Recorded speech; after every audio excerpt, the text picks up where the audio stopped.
Let's give them a very warm welcome. Big clap.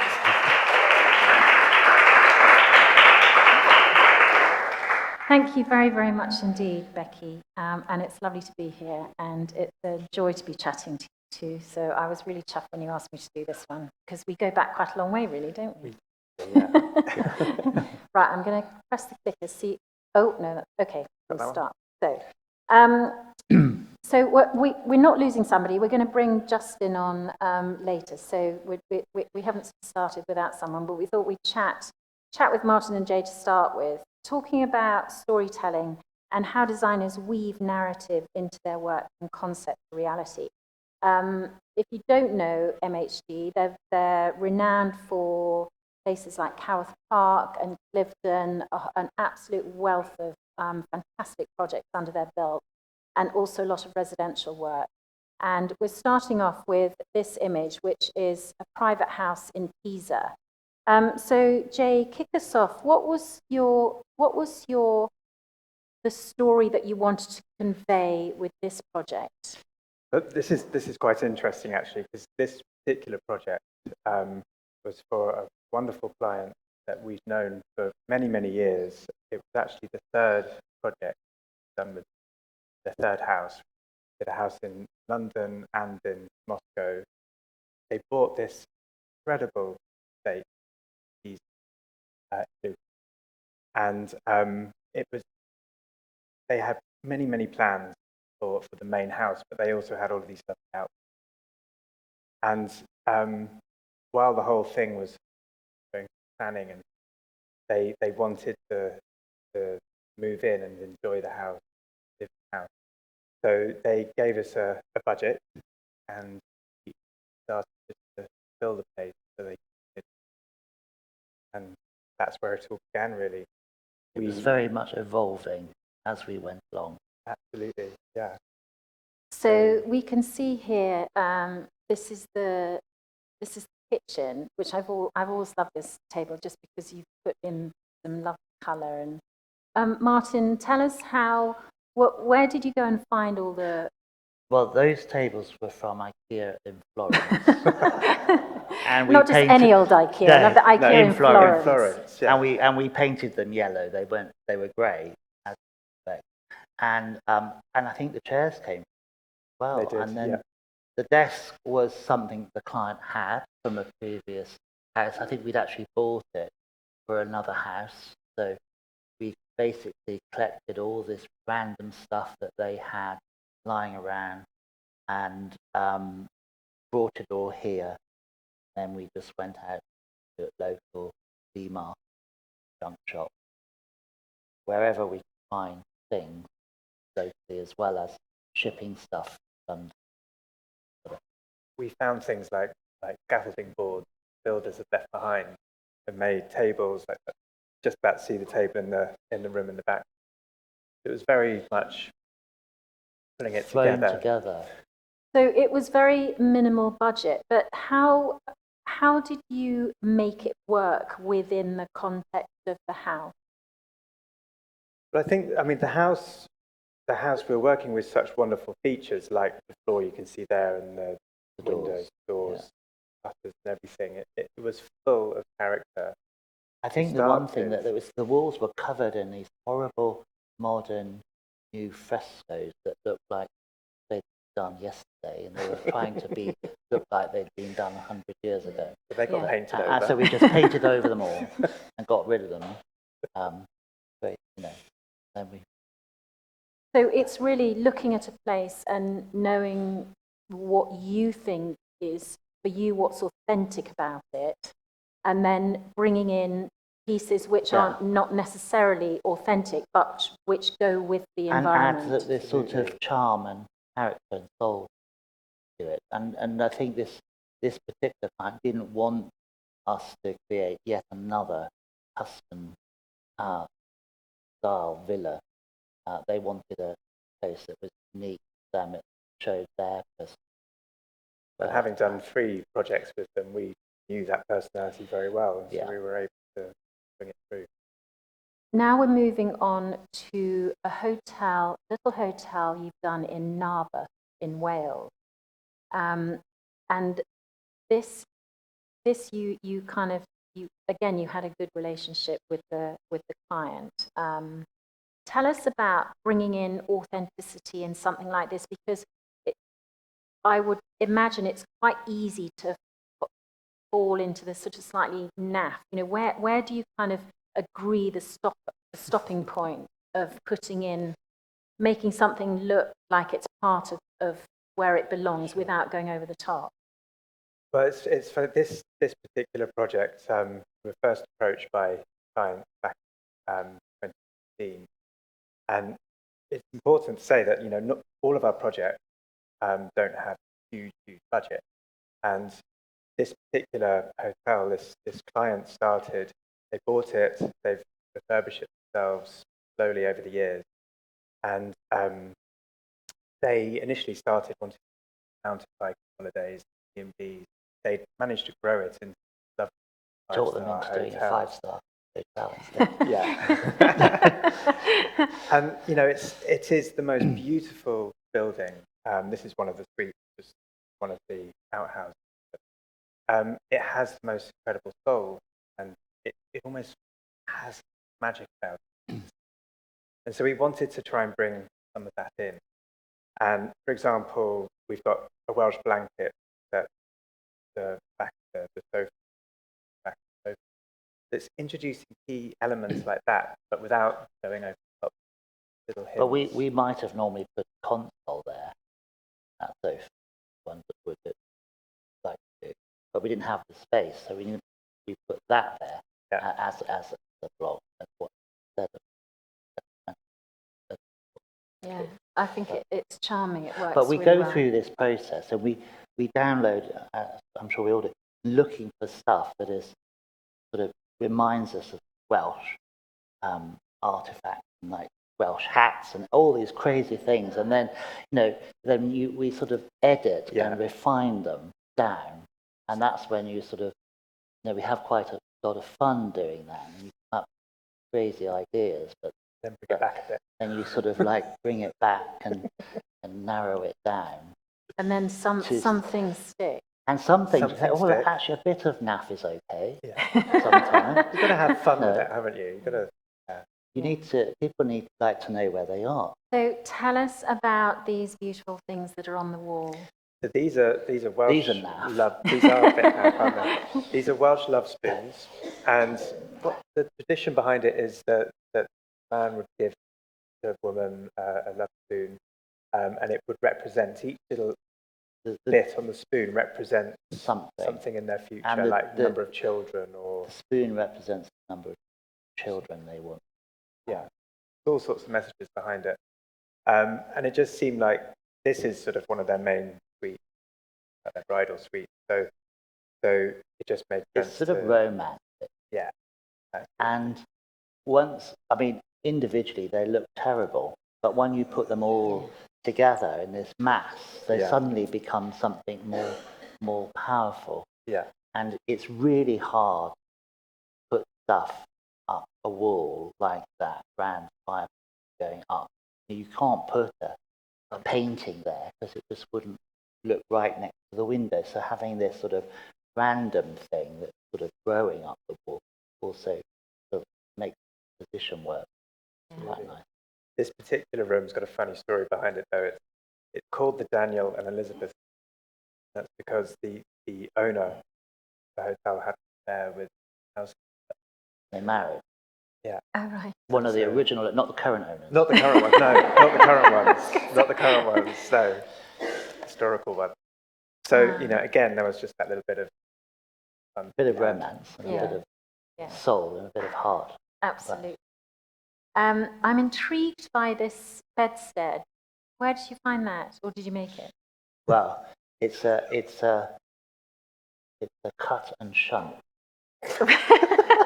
I'm glad you thought before you said that. Yeah. Thank you. So again, it's sort of going back to... It's a bed we've bought Yeah. from a well-known supplier, Yeah. and we completely cut it up. We made it. We did it into this to suit our needs. It's about the budget again. We don't always have huge budgets, so we had to be very clever. So this was an off-the-shelf item that we But it didn't come amended. as a 1800 by 2 metre bed. It only came as a Double. a standard double. So that's what I mean. And then we added the leather headboards and the lights and all that, and we painted it. It wasn't orange. Yeah. So, So you completely reinterpreted it. yes, Yeah. but we really wanted the posts. They reminded us of bobbins, Yeah. actually. Yeah. And again, did the client work with you, or was it very much they gave you free rein? A bit of both. I think we Yeah. had to, because you have to build it up to begin with. And I think we were lucky because they were quite open and they did want to be special.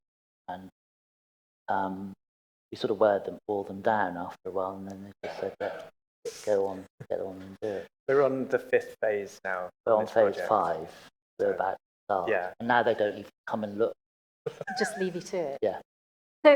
So right at the beginning, when you're doing your initial mood board, do you have literally a written down narrative about the local area and how, or is it all images in your head and pictures of Welsh hats and that kind of thing? We have it all over the walls in the studio and all over the tables, and everywhere we stick an image, literally there's something that is, and it's sort of split down into, well, maybe it's about food, or this is about drawing room, or maybe it's the bathroom, and maybe it's about heather on the mountain, or view of the beacons, or whatever, or sea, or something.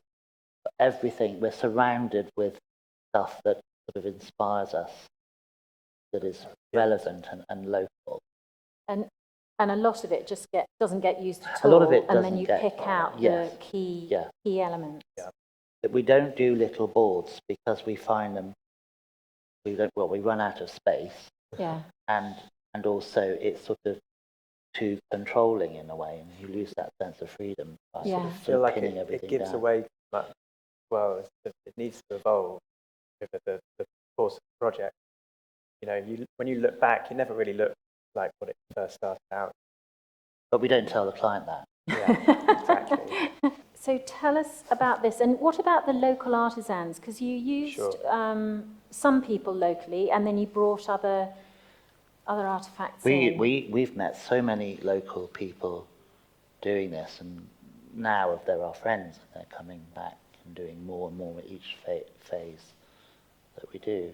Absolutely, yeah. We work with the local joiner, the local metalworker. Blacksmiths, all sorts. All sorts of people. Narberth is also the most incredible place to go shopping for antiques. There's some wonderful little antiques centres that, I mean, they know us very well there now.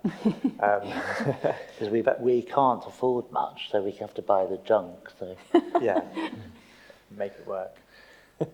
And the idea for putting the tapestries, are they tapestries or are they around the wall? Yeah, they are. They're sort of a mixture of tapestries and quilts. some local. Some local, some that we found just at sort of flea markets and things. But what we've done, like for example, the one on the right is we found that I think somewhere in Bath actually, and we painted over it because it wasn't just quite right. So we actually hand painted over the top. We used some tea bags. Yeah, to and stain it a bit and So really, you shouldn't be afraid of, just because you've bought something in a shop that's kind of not necessarily bespoke, you've just changed it to absolutely. what you and think we will didn't work. know we were going to do it until we put it on the wall, and we got our tea bags out and started throwing them at them. We literally we had this white room with a dark floor, most incredible windows, which were up weirdly high. Yeah, but we mirrored the reveals of the windows to This was a bring more really light. difficult room. It was feels tricky. like a chapel, like a Welsh chapel. It just So really, feels a bit not, spooky. not really, was it? Yeah. Uncomfortable space for me, anyway. Yeah. So you all bringing in to bring it. There was a real need to bring in texture and colour. Yeah, and warmth and interest and sense of location and heart and soul. Yeah. We just had this pot of ingredients really that we could pull together and just used it the best we could. Those lamps are standard lamps, which we which the client had, and we sprayed them black and put them up on those tables, so they're way up there, and then Yeah. we've got some very nice shades for them. That edging on the wall is actually an upholstery tape that you would put underneath a sofa. Webbing, yeah. And we pinched it off our upholsterer and stuck it on the wall. Just to give emphasis to and add character. Yeah, it just frames it and gives it another layer of richness. Yeah, it's really clever, and I think that the lights also break up the kind of add so much interest to the room, having them at different levels. Yeah, You kind of, yeah, it's beautiful, really, really lovely. And talking of wall treatment, tell us about this. So this was actually an extension to the building, and it was done already. It was done when we moved in, and it's a very useful space. It's the sort of breakfast area, looks out onto the terrace, but it was just a very sort of boring rectangular room. But we did this lovely treatment on the wall, which is actually willow, that we found a local willow weaver, and he came and spent 3 days just weaving the wall to try and bring that connection with the terrace. But the best thing it does as well is it helps the sound, so the space doesn't feel hollow. Yeah. And we've got hard floors, so it's quite difficult. So it's another way of absorbing the sound in the breakfast room. Yeah, it's beautiful. It's such a simple idea, and yet it's got that real kind of wow factor. And I think you said it looks onto a terrace, so you've got that kind of indoor outdoor. And even though it feels warm in a way. I don't know whether that's because of the natural material. Yeah, and those tables they had, and they were sort of a horrible new mahogany table, which we painted. Don't mince your words. Black. Really horrible. They really were. And then we bought this faux leather and wrapped an MDF disc to go on the top, because we wanted to avoid tablecloths, but they wanted to be able to do lunch or dinner and change. So we wrapped these. It's not real leather; it looks like leather, but it's practical, and you can clean it. And what about the floor? I can't quite make out what's on the floor. That was it's just an existing parquet floor that they had in there. We have actually stained it dark since. We've changed it. We've made it darker now. Yeah. Really clever. Ever evolving. Yeah. So the next phase, moving on. What's the next phase for Narberth? So we're doing some bedrooms in the remaining bedrooms in the house, and then also we've got planning consent now for the spa, which lovely. we will start sometime in the queue next year. The list. And the same sort of weaving in the history and the kind of I think together. that because the spa's a new building, it's going to be much more. We're not trying to create a pastiche of something that is already there. So the building will be quite contemporary, and then it will certainly have a mixture of old and new inside it. Yeah. Furnishings wise. Yeah. And now we're coming on, I think, for me, when you kind of, we first met was way back when you originally did the Grove in Hertfordshire, which for me was really it was the first time a country house hotel had really done something different, and it almost kind of, there've been lots of people who've copied you guys, but it really kind of turned the idea of going country house hotel style on its head, and it was very quirky, and I know you talk about it as your rebellious phase. Well, yes, because everything that was out there at the time was very predictable, and we didn't want to just create yet another version of all of those other types of hotels. So, and we had a very open-minded client who felt the same. Yeah. And so we were quite a good chemistry between us to, you know, be as, we weren't outrageous or anything, but we certainly challenged anything that we thought like, you know, one would naturally find in this sort of place. Yeah, I think that there's a real sort of connecting thread here of client trust and people that you like working with. You know, and I know that you tend to turn people down if it's not, just because it's a big budget is irrelevant. It has to be right. Absolutely. Yeah, we don't.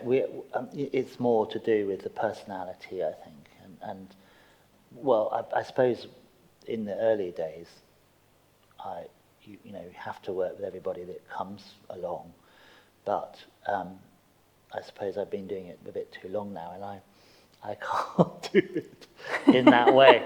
So if you know, the clients, they have to be nice, I'm afraid. Yeah. Simple as that. Yeah. But basically, it's not like you said. It's not about the budget. It's if we like. Although what we they had a want to whopping do. budget for this. You did. I have to say. Yeah. But we were still creative, and I think this is where we started being more inventive and finding these keys at the time. And this is way back in 2004. Yeah, where, you know, you couldn't go online then, and there was Yeah. I didn't even have a laptop, didn't we probably have a mobile phone at that stage. Just You had had the to go fax. to every antique market, which there were many all over London, and go to a dealer and say, have you got any old keys? And he would just pull some out. Yeah. And nobody at that time wanted to buy them because they were just rusty old keys. So they literally just sort of gave them to us. And it was ironic because as most of these big hotels, they don't have keys anymore. So there was a Yeah. sort of a story coming into it Yeah. through that other way as well. Yeah, and also quite sort of quite minimalist space, really. Well, yeah, we were sort of coming out of minimalism in a way. We were all inspired by John Paulson and people like that at the time. And suddenly we were confronted with this maximum kind of look that you have in country houses. And somehow we had to marry that together, which was quite exciting, actually. And so that's, as you can see, the image on the left is the original interior, which we did all that time ago. And the image on the right is the one we've just finished. So. And am I right? I can't remember whether I dreamt this, but didn't you have little sort of tractors and little toys in cases? We Yeah. did, because to fill the basically corridors. we ran out of money. And I went to all sorts of shops to find things that we could shove in those perspex tables. And so there were little model animals and tractors from toy shops and all sorts of places. Yeah. So, Yeah, yeah. it was- So it was it was all trying to charming. tell this story of the inside and the garden and the landscape all coming together. Yeah, no, it was very clever. So, Jay, when did you come on board? So we're always sort of. He's very too much- young to have done the first. Yes, we started working together sort of a few years after Martin had completed the first Grove. But it has been an ongoing project, there's little bits here and there throughout the years, which I've always been involved with. We don't, we work on everything together, but, sometimes one of us is more forward-facing than the other, but we keep everything going together back in the studio creatively. So this image on the right is introducing. Well, I suppose, when we were challenged with doing it again, it was a bit daunting, to say the least, having done it before. And it's quite a big project. But this time, I really was wanting to create some interiors that felt much more handmade and homemade and soulful and less corporate and more individual, even more individual. It's so much harder now to be original because, you know, there's so much out there. We tend always to make a lot of things.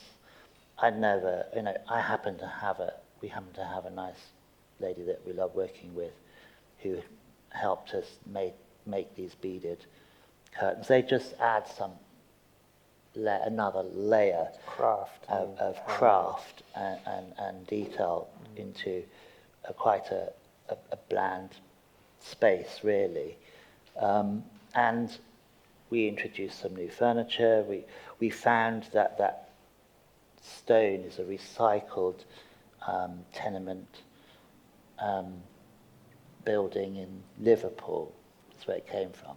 So we've got this recycling story, and we've got the craft and the soul, and then we started to think about textures and textiles, and that's how the collaboration started in our minds. So we wanted to do all these new fabrics, and that's when we met Justin, and that's how that started. And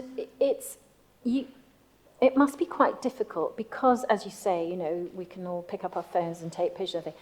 To actually do something where somebody's not walking into a space and go, oh, look, that's oh, I know where that came from. I know where that came from. You know, it's quite hard, isn't it? You almost have to work extra super hard. It is hard, and we do. It is super more harder because everything's out there, and maybe I shouldn't say this, but if we see something, we don't use it. Yeah. You know, we avoid more than it most definitely inspires us. Yeah. Without questions, probably subliminally as well. But we tend, if it's very recognizable, now we tend to steer away. If somebody says wallpaper's fashionable, we don't do it. Yeah. It's just it's going back to that sort of slightly rebellious thing Yeah. as well. But, you know. But our clients want their interiors to stand out. They want them to be special. They don't want to look like another version. Yeah. No, I think it's it's a really good point, and I think that's why you two also work so well together as a team, because you've got that to kind of bounce off each other. Yeah, sort of young and old. Let's just go and, just before we bring Justin up, just tell us a little bit about this, because this is really interesting from a hospitality point of view, about creating a flexible space. Sure. So this is part of the refurbishment that we did in 2016, and this is one of their event spaces. And this was the hardest thing for us. This was a challenge, a real challenge. It had to be so practical. Yeah. You know, everything's on wheels, everything has to be moved. In and out. They have events like Google take this exclusively, and, you know, it has to be absolute sharp all the time. Yeah. And that table in the middle is actually on a big winch thing, and so you can actually put it up to bar height or put it up all together. You can dance on it if you need to. It's all sorts of things, you know, it just had to be flexible. Yeah. So it's a real challenge, but fun. Very clever. And what about the art? Because that must be quite difficult to finding art for a space like that's got to work in so many different guises. well, it looks quite cheesy there, doesn't it? But actually, if you look closely, it's... Yeah, we like meeting all sorts of artists, and we go to all the art fairs and shows and private events and things everywhere. Even the WI art show I go to in where I live. But they love you. And we find all these people, and then we often get them to do something for our projects. So that is those are in fact screw heads. There are thousands and thousands of screw heads that create those portraits, and you can only really read the portrait from a distance. It's just a texture. It's something more interesting. Yeah, it's very, very clever. And more kind of, it's very much sort of bringing the inside out. And was this a local craftsperson doing the... He was from Huddersfield, actually. Yeah. So no, he's not local. He's just a nice guy that works with metal and patina and metal and stuff. And so he created these. We've done a number of things with him since, actually. Yeah, haven't we? he's one of our favourite makers. Absolutely. So we meet all these people along the way, And they creating sort of these come things. on the journey with us Yeah, in and a then good way. do repeat projects with Yeah. us. And just tell us my favourite story about the Grove when you really did run out of money. Well, Yeah, we literally, no money left at we all. had a quiet corner that we didn't really want to have a budget to spend a lot on because it's not, seen a lot, so it's sort of less important. Anyway, so we went and bought these two horrible concrete sculptures, and we had them tattooed in Camden Town.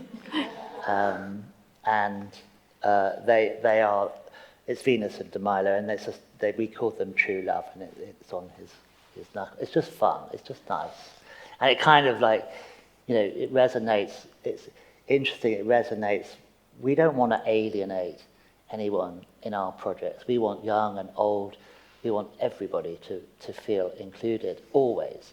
And so this, for me, sort of does that. Yeah, thing. absolutely. Well, now I'd like to welcome Justin from Zinc Up to join us to talk about, actually it's extraordinary really, because you've been in the business a long time and this is your Longer first... than me. There we go. Even longer. No, but for you, a first fabric collaboration, and that has to be it had to be right for MHD. So Justin, tell us how it came about. Well, it started really at the Grove Hotel, didn't it? When you did it the second time round, and you and the owner wanted a load of custom things for it, and so Martin and Jay and I met, and we helped them come up with these often difficult solutions Did to we challenge difficult you? problems. Just a bit. Yeah. So that one on the screen is the first thing we did. It's actually quite hard there, but that's a very high. How high are those ceilings? They're about 4 or 5 meters. 4 and a bit. So we had 5-meter drops with a big digitally printed ombre effect going from light to dark. That was that the first one we did? This was the first. Yeah. This was the first one, Yeah. and it was really the height was a problem. We needed to be able to change the atmosphere completely at night because it's an all day. It never Conservatories closes. can be cold and It's a miserable grey. grey view most of the year. Especially this summer. Yeah. We love yellow as it happens, and we wanted this sunny effect on a grey day. That was the thing that we wanted to create. And then Justin, you came up with the idea of railroading it, so we used we turned it round and used it the other way, and then you figured out how we could print it in such a way. yeah. I promised right? you. I promised it before I'd worked out how to do it myself. We got there eventually. Yeah. We did. Yeah. We did. Absolutely. And it goes all the way around this huge space. So talk us through Well, this one. so the restaurant was the first thing in that phase that we redid, and then we went on to these drawing rooms, which were all originally upholstered. The walls were upholstered originally in a Jim Thompson silk, which I did all those years ago, and And it still looked good. it did. it hadn't look good. rotted and- It got a bit grotty, Yeah, hadn't but it? 15 years is Yeah. for silk on walls is that's Yeah. 100 lifetimes. And so we were wanting to have this hand-drawn, handmade thing. No, it was quite traditional to have a stripe, maybe in a room like this. So we still got a stripe, but it's more of a hand-drawn, wiggly stripe, which is broken. So it's sort of Looks it's a bit almost more like dripping contemporary. paint, doesn't it? So that's where you came in again. Yeah. And we printed this. I thought you were mad when you said you wanted it for the walls and the curtains and the blinds, and the everything. And anyway, happily, I was very, very wrong because it looks great. And we printed it on a very rough jute cloth, which in itself has got a lot of movement and texture. And it's not obvious grand drawing room product in a way, is it? Because it looks primitive and It looks a bit it's farm-like. French farmhouse or something. Yeah. Yeah, But it works. But it does look hand-painted, and that was the point from us. yeah, it We is very wanted clever. this hand look, handmade. We don't want anything to look like it's been produced on Yeah. thousands. And these machines. the chairs that we're sitting on are all part of the new collection as well. They are. There we are. This one of my particular favourites. So we'll just squiz through a little bit here.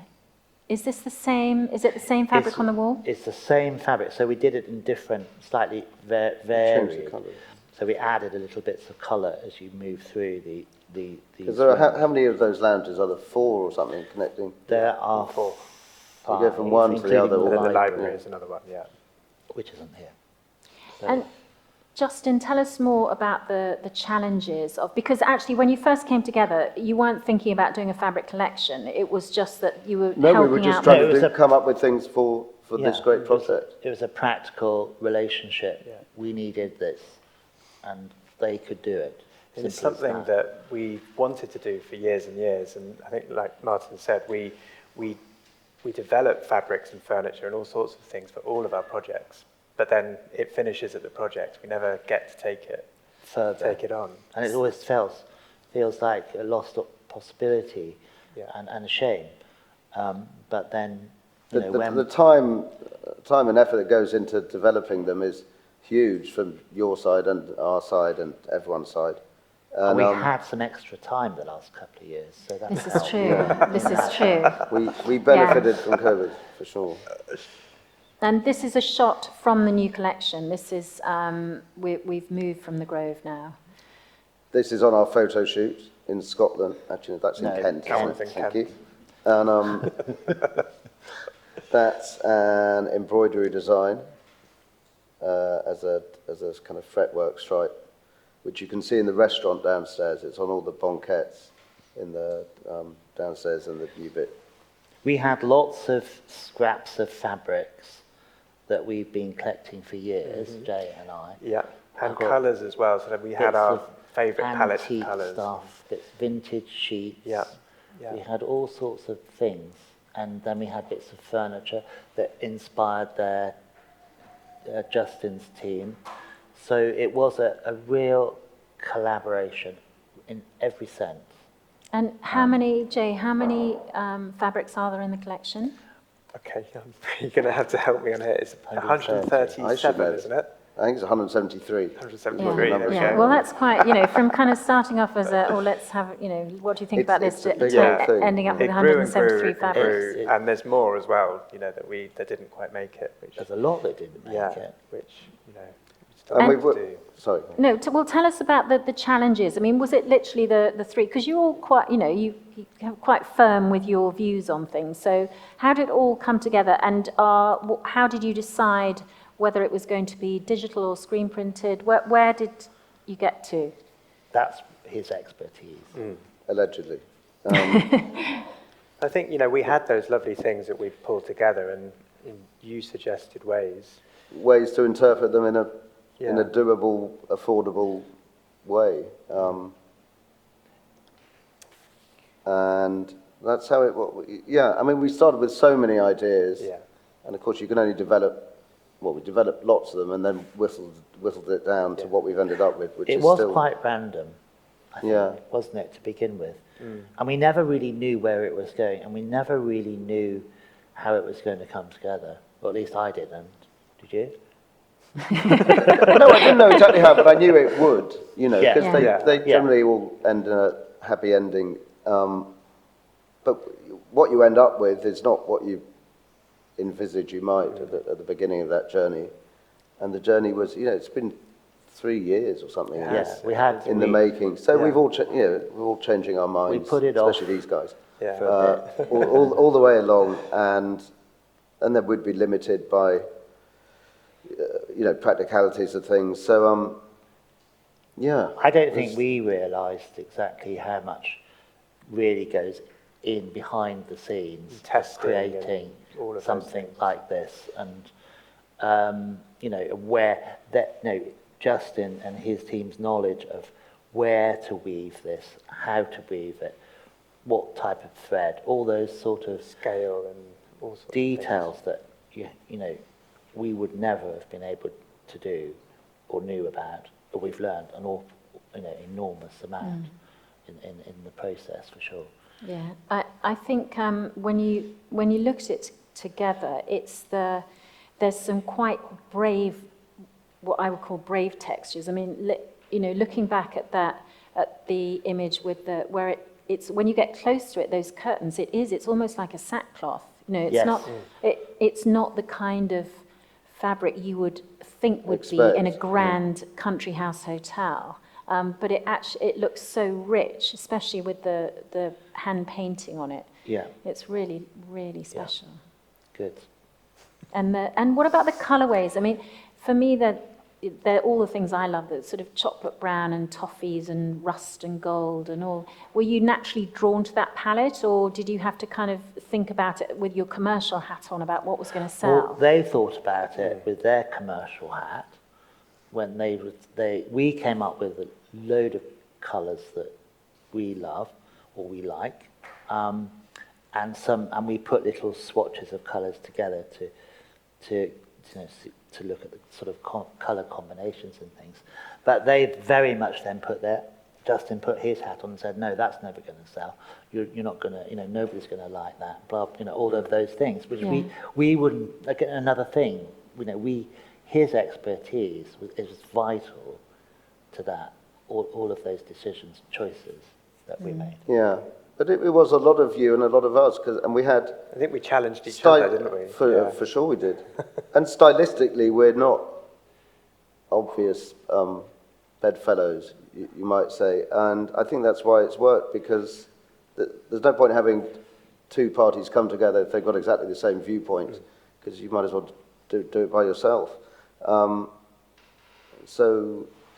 yeah, we've made you a bit shinier than you maybe were, and we've become a bit matter. You've never done yellow before, have you? And the colours are all from you. It's all your fault. Yeah. And I think we've ended up with something that really is its own thing. Yeah. There's also a delicious, I know you're all completely useless when it comes to the names of all the fabrics. No, I can't remember any of the names. But there's a delicious yellow, which is one of my favourites, with almost a glaze on it, I think. The linen. Glazed linen. Glazed linen. Oh, Yeah. that's more of some nostalgic thing. Yeah. 'Cause my grandmother had glazed linen and that on years ago, and it's just very old-fashioned, Yeah. but rather nice. But when you think, as we were talking before, of a sort of trend, if you it's almost dispelling all that and kind of, no, I just want it because it's so lovely. And as soon as you look at it, you go, oh my goodness, I haven't seen that in yonks. Yeah. And it's just, and the way you've used it in particular, there were some cushions in the showroom. It was very, very clever. Justin worked out how to produce it so it doesn't wash off. Most glazed linens, the glaze doesn't hang around for too long. But, Yeah. we found a way where it's pretty indestructible. And we love linen, Yeah, Yeah. we use it a lot. and it's the perfect match because we've added his shine on. Yeah. Everyone's happy. Yeah. No, that's really lovely. Brought out So the shine in us. this is a beautiful example of one of the stripes. Just lovely. And then, Martin, I think you drew that in the bottom corner. Yeah, well, we were in Scotland doing this photo shoot, and they made me sit down and draw it. At gunpoint.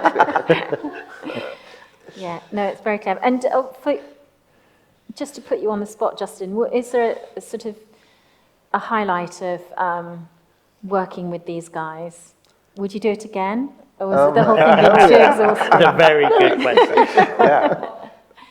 It's been great. We've all learnt a lot, and we've absolutely challenged each other, and we haven't always agreed, and which is fine.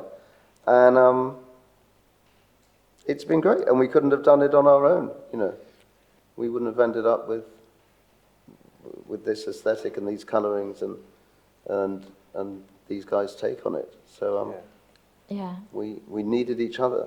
Yeah. And anyway, And it sort of helped us through, a long period of not having an awful lot to do, because it did. This took, quite a bit of our time together over the last couple of years. Didn't it? It takes a lot of takes a load of time. And Jay, do you have a favourite fabric or one that you particularly? That one. Is it this one? Yeah, I Yeah. love This that one. Yeah. Yeah, it's I'm stunning. thrilled with how it's We've come already out. put this. We've already specified it. We didn't necessarily think that we were going to. Not necessarily thinking that we're going to put it all over our projects, but where it's appropriate, we will. But not necessarily everywhere. But certainly, this one is one we're already using. Yeah, no, it's lovely. Well, thank you. Thank you very much indeed. And down at the showroom now, in the Romo showroom, if everyone would like to go, or anyone would like to go and have a little look and touch and feel the fabrics, there really is it is the most superb collection. Yeah, and it's looking great. Yeah, for the show. innovative and just kind of marries all those lovely things. The trouble is now we're going to go around going, I know where that's from. So thank you all very much indeed. Pleasure. Becky. Thank you. Thank you, Carol. Thank you, Carol. I feel we've had a sort of deep dive this morning. Bedsteads look like bobbins, willow on the walls, the rebellious rusty keys, romantic love spoons and Narberth. There's always a wow factor to your work, but there's also a warmth and a character. And it's that handmade, that soulful, that highly individual context that really is brilliant to your work. What a perfect match to collaborate with Zinc Textile. You really have a willingness to experiment, Justin, and to work with texture and pattern in such a brilliant way. It's highly original. Many, many, many congratulations, and thank you so much indeed for telling us about it today. Let's give them a really big clap.